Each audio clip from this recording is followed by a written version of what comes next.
अगर मैंने अपनी रिश्वत बढ़ाई तो तूने भी अपनी कमीशन बढ़ाकर 5% कर दी।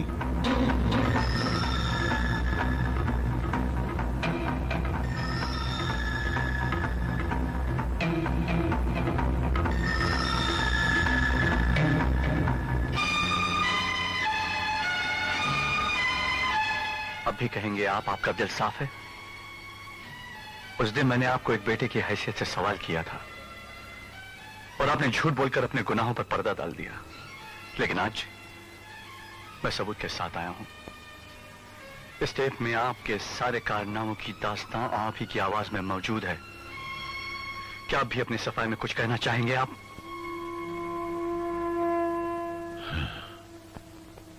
कहना है, मगर अपनी सफाई में नहीं, बल्कि आज हकीकत बयान करनी है। मैंने सारी जिंदगी रिश्वत ली है, मैंने सारी जिंदगी कालाबाजारियों का साथ दिया है, मगर किसके लिए? सिर्फ तुम्हारे लिए बेटा।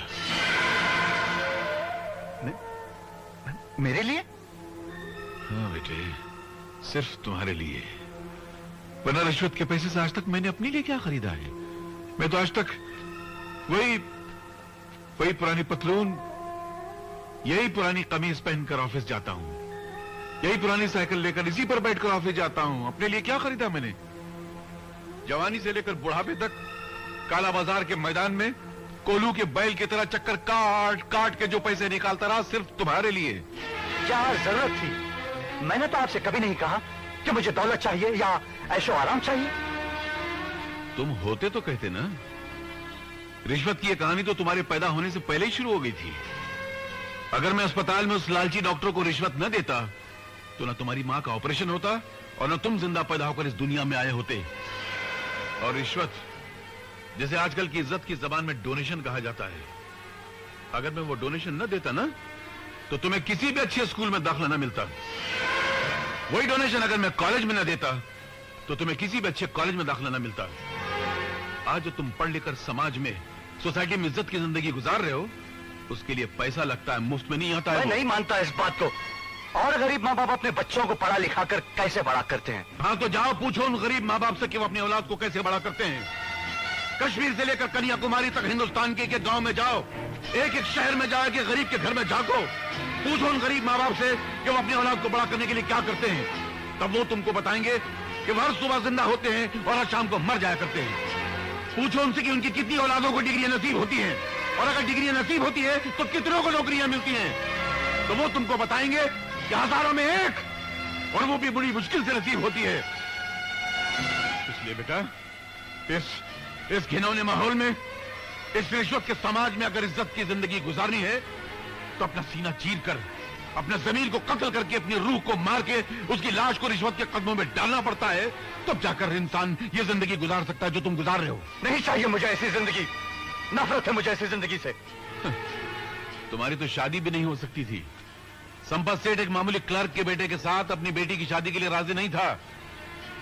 मैंने उनकी फाइल रोकी और रिश्वत में कामनी का हाथ तुम्हारे लिए मांग लिया। और बताओ, ये आपने जो कानून की वर्दी पहन रखी है ना, ये भी मेरे रिश्वत के पैसों से खरीदी गई है।